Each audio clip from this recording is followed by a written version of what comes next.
welcome to my channel. I am the introvert who needs a little socialization. Can we talk? Can we talk about it? And let me add, everything I say is alleged, my opinion, and for entertainment purposes only. Hey y'all, let's get right into this review of this episode of Love and Marriage Huntsville. So we open up with the Fletchers. They at a pizzeria to talk.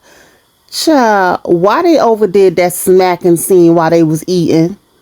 And had Miss Nell and her hanging last. Child, I can't. The production of y'all a mess, okay? And you could tell that smacking scene was edited because it was sounding the same. Child, anyway. I'm just going to talk about what stood out, okay? Nell telling Fletcher that she feel like that's something that Martell and him do. And Fletcher says, no, that's not what we do. Yeah, right, okay. So she says she don't like it, you know, men being men, and Fletcher said women being women. And they point out that Nell was talking about how everybody was handsome between Moses, Martell, and Ken. Isn't that coveted another person's? Child, I can't. This scene was anyway whack as hell. But what really stood out to me was Nell saying, I try not to talk about Mel. I can't tell. Well, they may not get back together at this point. But why Nell talking like Melly and Martell wasn't divorced for 4 or 5 years now? She tripping. Unless they edited it and talking about somebody else. But why she acting like she don't know they not together? You know, I try not to talk about Mel, but I just want to know, why is it that you try not to talk about Mel? Can you tell us that? Because you ain't got a problem talking about the first time at that dance class and now at this pizzeria. the last conversation I had with her is the whole mentor thing, to say I wasn't your mentor when you know I was. And you know what's sad to me about this? Like, you so hurt that she didn't see you as a mentor. And y'all was really, really good friends. But you keep deciding to bring this to the TV instead of picking up the phone to call Melody. Which you say in the scene coming up, that every time you picked up the phone, you couldn't talk to her. But you wait to get on camera. Is it that she did it on camera and you feel embarrassed and that you felt that she denied y'all friendship? Of which Melody never denied being a friend to you. She just said you wasn't her mentor. Y'all was mentoring Martell more than y'all was mentoring her, because he was the one effing up. But you felt that hurt, that you decided that you needed to do this on camera too. Is it the get back? Child, what kind of friends are you? Child, you know the saying, you don't really get to know a person until you live with them or have to work with them.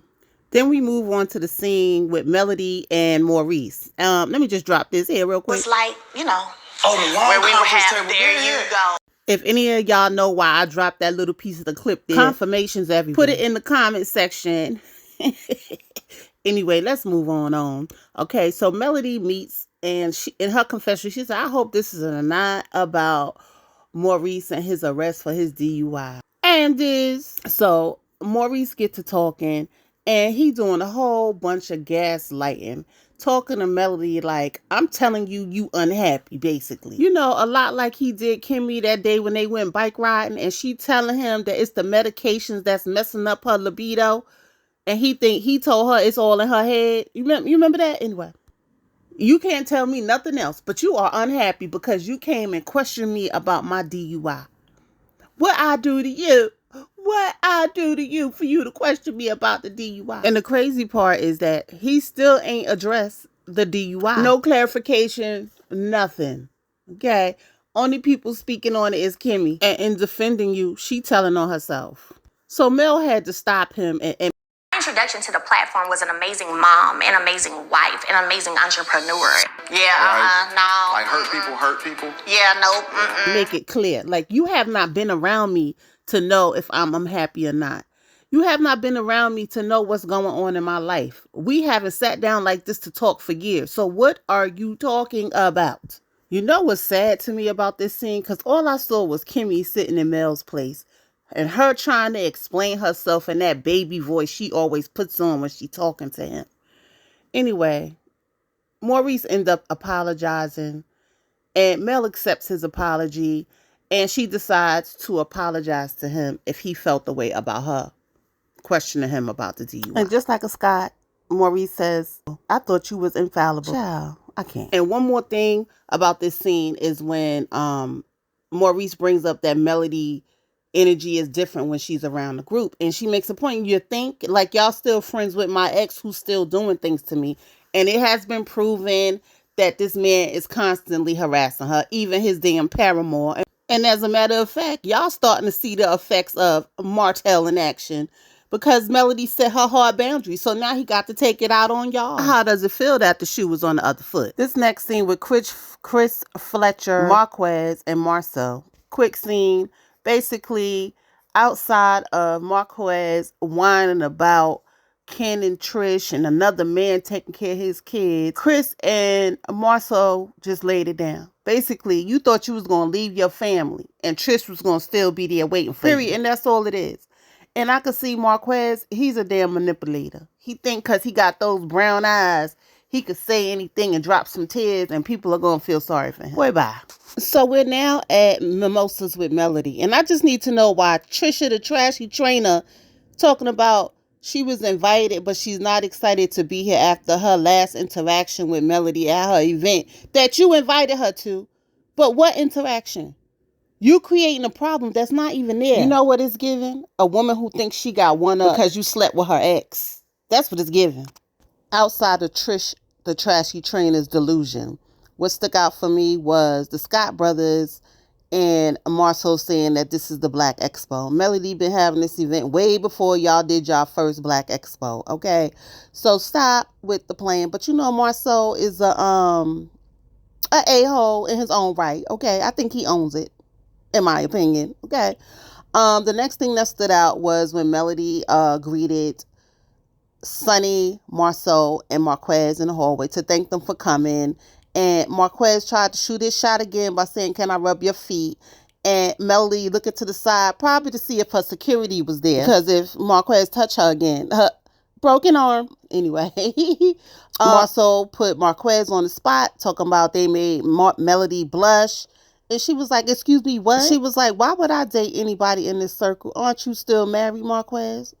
You still Trisha's husband." See, y'all not about to play with Melody. If y'all think y'all gonna get her on this next season with Marquez playing with her, ain't gonna happen. Ain't gonna happen. Because she's a lady. She ain't gonna get up here like Trisha and Destiny, desperate to support a man that they slept with, in my opinion. The last two things about this scene was Sonny having to reveal that Moses is incarcerated again because of a probation issue. And the last thing is Marceau thinking that the millimeters like him. Funny. But he was showing out. Okay, without Tisha, he was showing out. I wonder if Tisha would have been there. Would he have come out in the audience to say hello to the millimeters? Because you know Tisha would have been pouting. Okay. Then we have this scene with Nell and Mel. Because Nell really needs to talk to Mel 6 weeks later about how she felt when Melody said she was not her mentor. Okay. And side note, Nell did look pretty in that dress. I did like it. Okay. So Nell starts to address how she feels about when Mel said she was not her mentor. She then decides to bring her mother up and say that her mother was sick and she took time away from her mother to go spend hours until the sun came up with Mel and Martell. But then tells Melody that she was where she wanted to be. So I just need to know, what is it really about? Is it about your mother being sick and you leaving your mother? Or that Melody said that you were not her mentor? So Melody decides to tell her point of view. When they came over to talk, it was really them talking to Martell more than they were talking to her for him to get his right. So she didn't see them as mentors. Nell lets her know, well, you said I was a mentor. Unfortunately, I think it's just the semantics, okay? Because Nell said, whether you say I was a mentor or a friend. And I feel like y'all was friends because y'all understood each other's pain and formed a friendship out of that. But like Mel said, why wait 6 weeks? Because you could have had an apology 6 weeks ago. You hurt her feelings just now as a friend or a mentor, whichever way y'all want to cross the words. I just think it's unfortunate because I do really feel like Nell and Mel were friends or are friends. I hope they're still friends. You know, they had a misunderstanding. Nell went on an interview and said some things that Melody didn't like, and Nell apologized. Nell addressed Mel, how she felt about her, you know, calling her not being a mentor and discrediting their friendship or whatever. They both had misunderstandings, and it's resolved now. And as friends, y'all should be able to get past it. But I have a funny feeling that they haven't, okay? Because all of this was addressed on TV. But y'all on a reality TV show. If y'all was really true friends. But looking at the scenes after when Melody finds out that Chris tried to Trish up with Martell, child, that probably threw a monkey wrench in the whole plan, okay? Threw the trust right on out the window. It's the whole being associated with Martell. And she ain't effing with you if you is. Okay. Y'all notice we ain't see Tisha, Destiny, or Martell in this scene? Child. It's so crazy. It's like we don't see Moses and Sonny anymore, and we ain't seeing Destiny either. Destiny thought she was coming back to this show and was going to come down on Moses and Sonny and still have a storyline. Child, bye.